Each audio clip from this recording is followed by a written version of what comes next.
제7투표소 용지 수령 시간 7시 25분경에 21명이 대기하고 있었는데 4명만 남았다. 그래서 결국 17명이 투표하지 못했다. 그 사항을 제가 말씀을 드렸고, 다음 PPT 문정이동 1투표소 대기번호표를 128번까지 배부를 했고, 이 1시간 4시 40분 이후 1시간 있다가 투표가 재개가 됐는데, 제가 이 답변 자료를 요구를 했습니다만 받아보니까 121명 정도가 투표를 했다. 그래서 7명 정도가 투표를 못한 것으로 그렇게 추정이 됩니다. 그런데 현장에 있었던 투표관리관은 투표를 못한 사람은 없는 것 같다, 이런 취지로 답변서를 작성했는데, 그러니까 확실하지 않는 거죠. 숫자를 보면 사실은 7명이 투표를 못한 게 거의 확실하게 보입니다. 다음 잠실 사동 5투표소 투표록을 한번 보시죠. 용지 부족으로 선거가 중단이 됐는데 오후 4시 8분경에 근데 5시 5분까지 1시간가량 이 투표 중단 사태가 있었고, 그 이후에는 투표를 다 한 것으로 보여집니다. 그런데 이때 몇 명이 또 돌아갔는지 이게 알 수가 없어요. 투표록이 저렇게 작성이 되어 있기 때문에. 투표록은 어떻게 작성하느냐? 투표관리 매뉴얼을 보면 그 뒤에 한번 봐주시죠. 여기 매뉴얼 여기 빨간 그 박스 친 부분인데 굉장히 구체적으로 적게 되어 있어요. 굉장히 구체적으로.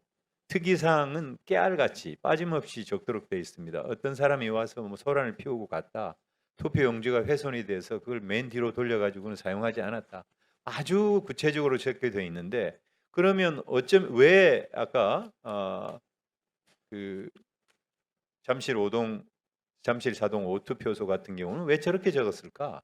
일단 교육을 잘 받지 못했다, 뭐 그런 측면도 있을 거고, 또 하나는 저게 다 그 일선 지방자치단체 공무원들이 하기 때문에 그냥 저렇게 부실하게 작성을 해도 누가 책임을 묻는 사람이 없는 거예요. 뭐 감사 대상도 아니고, 그렇잖아요. 선관위가 무슨 무슨 책임을 요구하는 것도 아니고.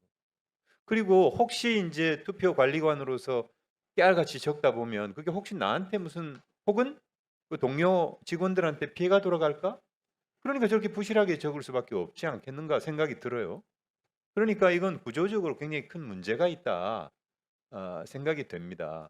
그리고 투표 중단이 됐던 것은 서울에서는 21군데, 전국적으로는 26군데잖아요. 그죠?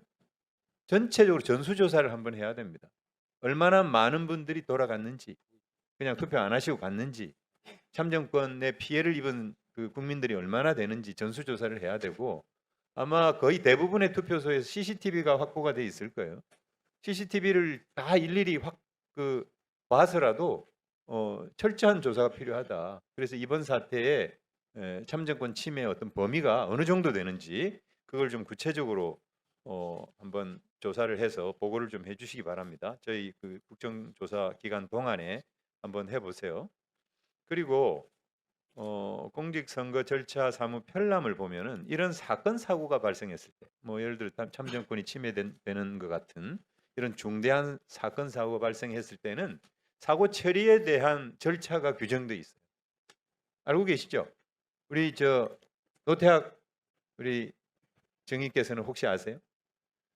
이런 그 사건 사고가 생겼을 때 어떻게 처리하느냐 보신 적은 없겠지만, 근데 보시면 PPT 한번 보세요. 다 이게 돼 있습니다. 그리고 보고를 하게 돼 있어요. 일선 시군구 선관위에서 서울시도 선관위로, 그 시 광역 선관위로, 그리고 광역 선관위는 여기 보시면 맨 밑에 발생위원회 보고 내용을 그대로 전달하는 방식으로 중앙위원회 동시보고한다. 중앙위원회 동시보고하게 돼 있어요. 이게 시차가 날 이유가 없는 거예요. 편람에 따르면은 보고의 절차, 이런 사건 사고의 보고 절차를 지키지 않았다는 거예요. 그리고 최초에 우리 업무 보고를 할 때 우리 중선관위 사무총장 직무대리께서 컨트롤 타워 얘기했는데, 선관위에 이런 사건 사고가 났을 때 컨트롤 타워는 누굽니까? 중앙선관위 선거 상황실에서 해야 된다고 보입니다. 아니, 상황실에서 1차적으로 판단을 하고 지휘 계통에 따라서 사무차장, 사무총장 상임위원님, 위원장까지 보고는 돼야 된다고 봅니다. 중요 사항에 대해서는.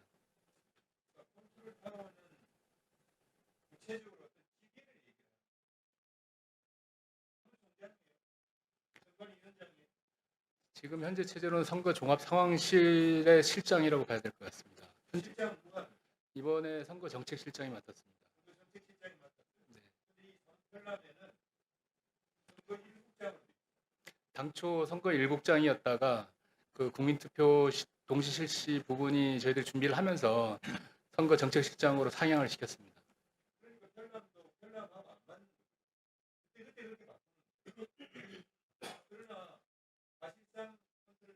중앙선거관리위원장이 돼야 돼.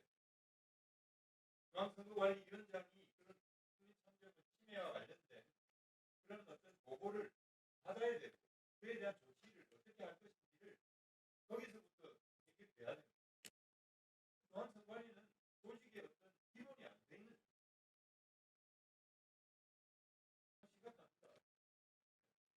네, 뼈저리게 받아들이겠습니다.